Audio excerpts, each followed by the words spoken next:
presentasi kami mengenai manajemen sumber daya manusia unggul. Perkenalkan, nama saya Torik Mulyagama. Saya Salvi Indi Febrianti. Saya Siti Ismayanti. Saya Auliani Fayrusa. Saya Nisa Aisyah. A.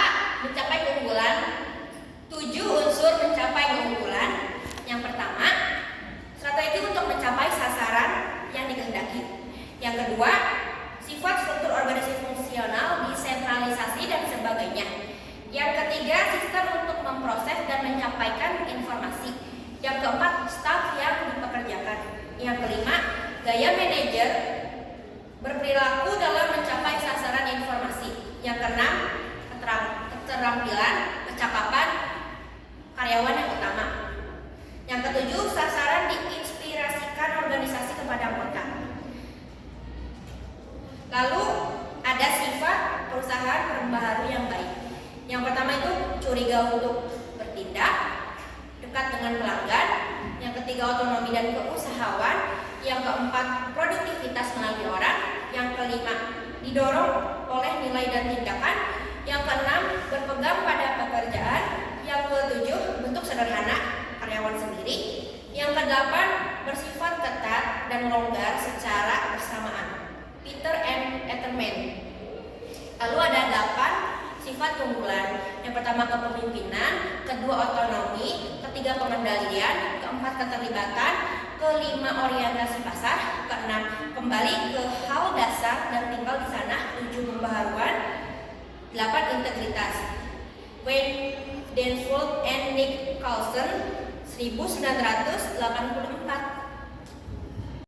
Baik, selanjutnya ada B, pengembangan organisasi, yaitu sasaran program pengembangan organisasi adalah memperbaiki efektivitas organisasi untuk berfungsi dan menjawab perubahan. Selanjutnya ada C, kegiatan pengembangan organisasi. Cara organisasi berfungsi khususnya berhubungan dengan program organisasi sumber daya manusia. 1. Ada koordinasi dan integrasi. 2. Kerjasama kelompok. 3. Mengatasi benturan. 4. Mengatasi perubahan. 5. Mencapai keterikatan. Selanjutnya ada mengatasi perubahan dan penolakan terhadap perubahan. Penyebab munculnya perubahan disebabkan yaitu ada kebiasaan, keselarasan, ancaman, kesalahpahaman, pandangan yang berbeda. Selanjutnya ada mengatasi penolakan terhadap perubahan. Seseorang akan berhasil mengatasi penolakan jika memastikan bahwa perubahan 1. Mendapat dukungan dari manajemen. 2. Dilakukan sesuai nilai yang ada. 3. Dipandang sebagai pengurangan beban dan sebagainya. Selanjutnya ada kualitas pemimpin. Peringkat kualitas pemimpin ada 3. Yang pertama, tegas, kepemimpinan, integritas, dan sebagainya lainnya. Selanjutnya ada peran kepemimpinan. Yang pertama, fungsi utama ada 9. Yang A, pemimpin sebagai pemandang.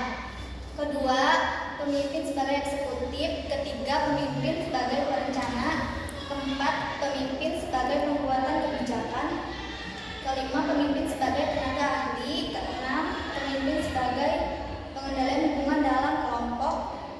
Ketujuh, pemimpin sebagai pemberi penghargaan dan hukuman.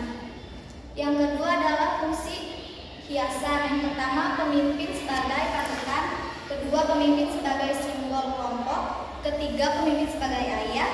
Keempat, pemimpin sebagai kambing hitam. Selanjutnya, D, keahlian kepemimpinan. Hal yang dilakukan untuk menjadi efektif. Yang pertama, kenali dirimu sendiri. Kedua, kenali situasi yang dihadapi. Ketiga, pilih gaya kepemimpinan yang sesuai situasi. Selanjutnya adalah kenali diri sendiri. Kemauan kerja keras. Kedua, kemauan menganalisis. Ketiga, tegas. Selanjutnya ada beberapa hal yang perlu diketahui dan dilakukan dalam pengembangan sumber daya manusia. 1. Mengerti prinsip dasar orang belajar. Kedua, menghargai konsep latihan sistematis. Ketiga, mengetahui bagaimana menentukan latihan dan pengembangan. Selanjutnya ada konsepsi dasar MSDM sektor pabrik.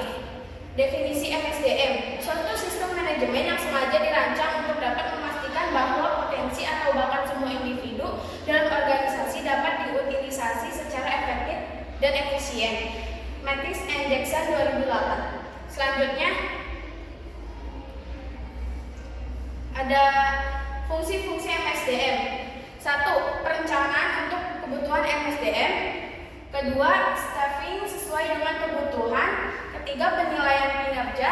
Dan terakhir, pencapaian efektivitas hubungan kerja.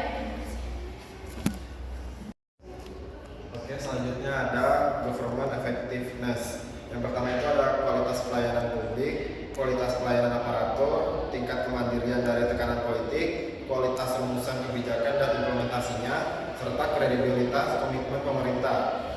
Lalu MSDM mempunyai prinsip di sektor publik yaitu emphasis on people secara alamiah. Organisasi diadakan untuk memenuhi kebutuhan manusia. Participative leadership memposisikan figur pemimpin sebagai pihak akomodatif.